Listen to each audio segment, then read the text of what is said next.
C. Éducation nutritionnelle et hygiène de l'appareil digestif. 1. Ration alimentaire. 1. Définition. La ration alimentaire est la quantité d'aliments que doit consommer un individu en 24 heures pour être en bonne santé. Elle est fonction des besoins et des dépenses de l'organisme. 2. Besoins énergétiques. Les besoins en énergie dépendent des facteurs suivants. 1. L'âge de l'individu. Les vieux et les enfants ont des besoins inférieurs à ceux des adolescents et des adultes. 2. Le sexe de l'individu, garçon ou fille. 3. La taille de l'individu. Un grand doit manger plus qu'un petit. 4. Les activités physiques. 3. Unité de mesure de l'énergie. On exprime l'énergie en kilojoules, kg, ou en kilocalories, kilocalories. Kilojoule, kg, unité de mesure de l'énergie, une calorie égale 4,18 joules. Les deux unités de mesure se transposent comme suit. 1 kg égale 0,24 kilocalories. 1 kilocalorie égale 4,18 kg. 4. Dépenses énergétiques. Voici quelques exemples de dépenses énergétiques selon diverses activités physiques.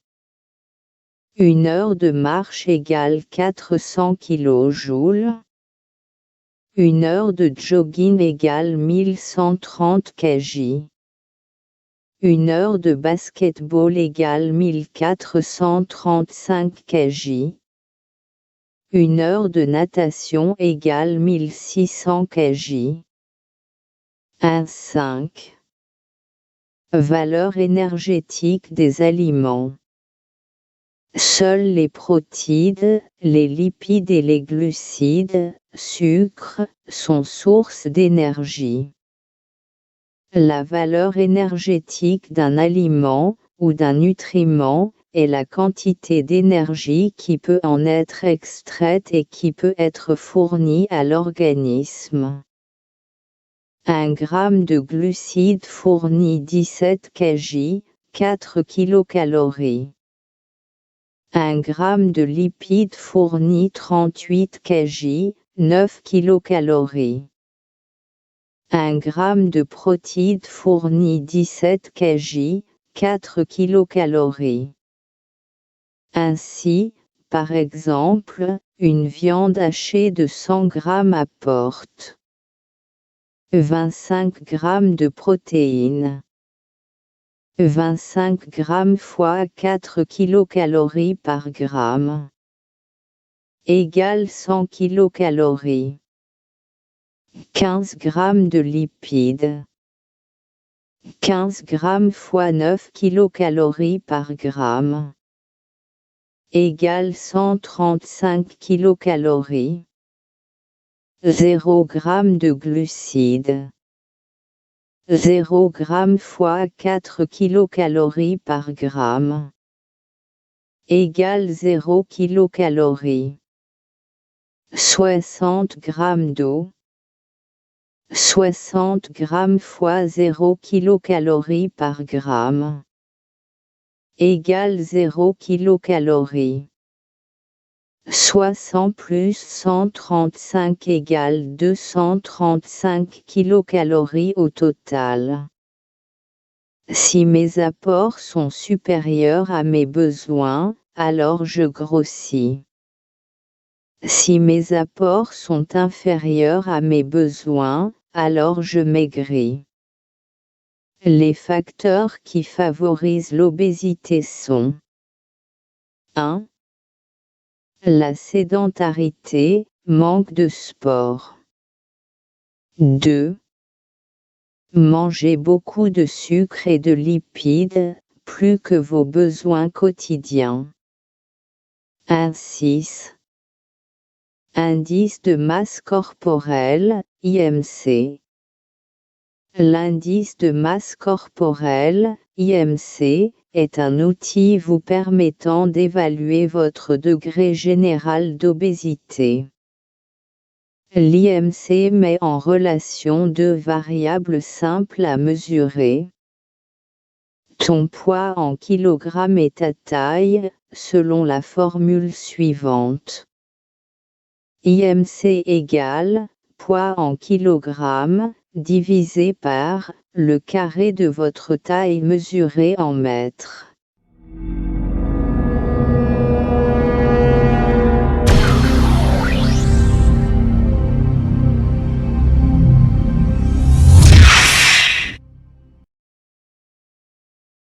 Deux. La malnutrition. La malnutrition désigne un état pathologique causé par la déficience ou l'excès d'un ou plusieurs nutriments. En effet, elle comprend deux types. La sous-alimentation et la suralimentation. La suralimentation est liée à un apport alimentaire excessif, par rapport aux besoins énergétiques. La suralimentation représente la cause principale de l'obésité. La sous-alimentation est une insuffisance alimentaire, qui intervient lorsqu'un individu souffre de carence en micronutriments. Les premières manifestations de la famine sont un amaigrissement progressif, puis l'installation des maladies de carence alimentaire. 3. Carence alimentaire. 1. Maladie, la kwashiorkor. Cause, carence en protides. Symptômes, développement anormal. 2. Maladie, le marasme. Cause, carence en aliments énergétiques. Symptômes, amaigrissement aigu. 3. Maladie, le goitre. Cause, carence en iode. Symptômes, hypertrophie de la glande thyroïde. 4. Maladie, l'anémie. Cause, carence en fer. Symptômes, fatigue générale. Production insuffisante des globules rouges. Les avitaminoses. Les avitaminoses désignent les maladies dues à une carence en vitamines. 5. Maladie, le rachitisme chez l'enfant. Cause, manque de vitamine D. Symptômes, os fragile. 6. Maladie, le scorbut. Cause, carence en vitamine C.